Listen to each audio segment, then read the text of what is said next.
Hey guys, I'm Rodney. And I'm Jake. And for a long time we've been debating on whether or not we should use the mirror tile on the backsplash of the sink, but we have finally convinced Jake that it's a yes. Convinced, or we're just doing it? So we're going to show you how we took our backsplash from this with a peel and stick tile and grout to this. Jake, we've got a video to finish.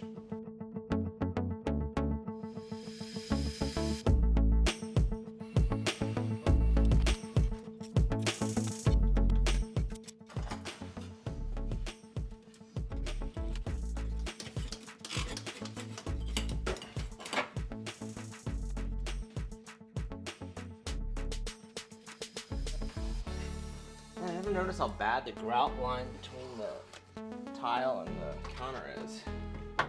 It's horrible.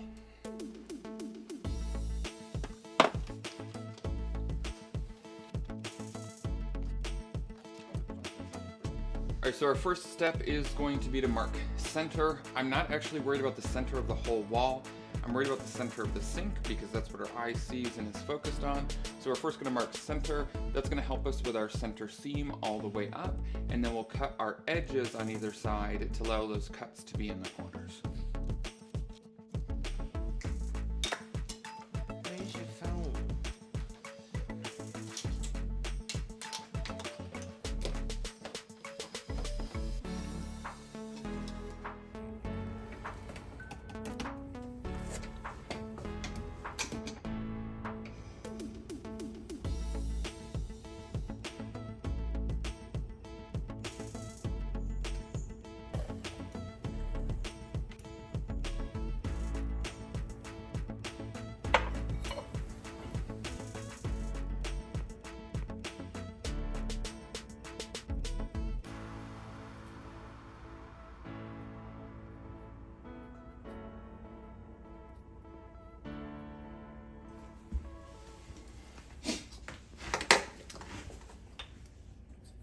Step 2, once you've got your center line marked and the width of your center tile marked, in our case, our sink is an overmount sink, so we're then going to mark the distance of what tiles need to be cut on the edge for this step down.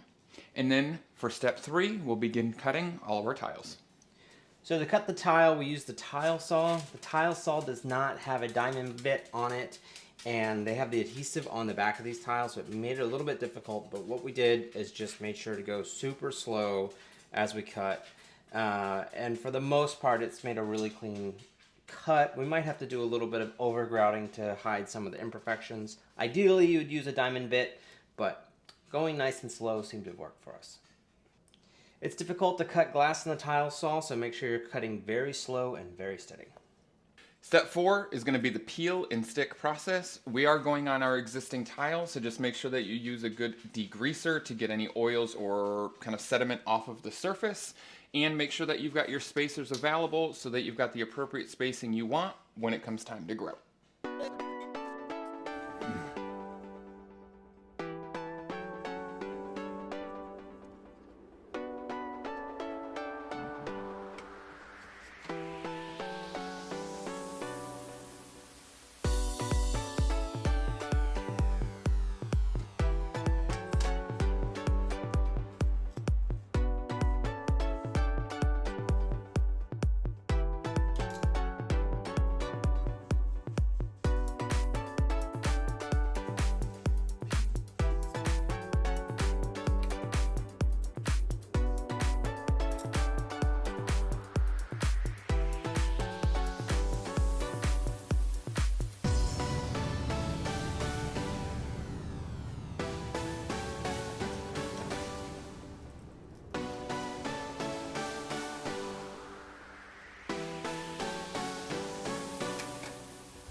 Now with these peel and stick tiles, if you do happen to break one, because we are working with glass, it's a little bit thinner and more fragile, a heat gun is your friend to loosen the adhesive to get it off the wall easier.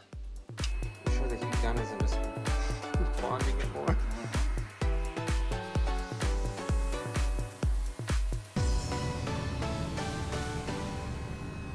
I would just concentrate on edge.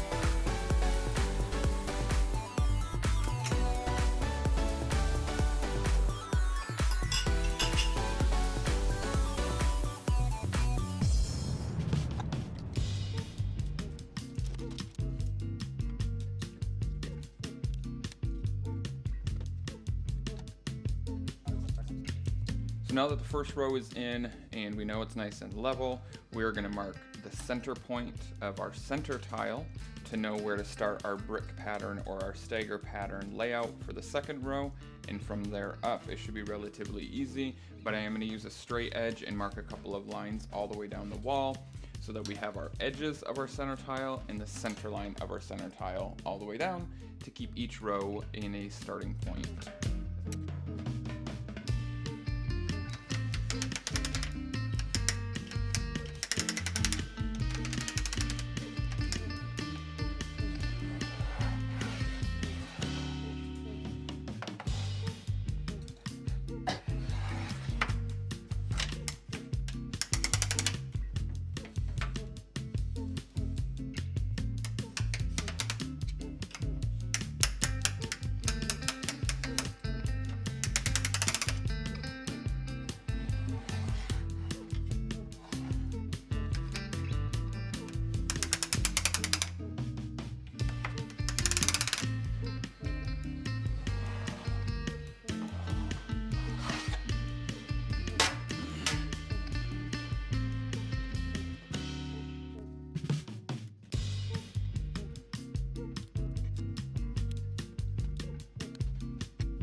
I don't think it's a wrong choice.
If you like this video, make sure you like, comment, subscribe, and hit that little bell icon to be notified of the next time we post a video.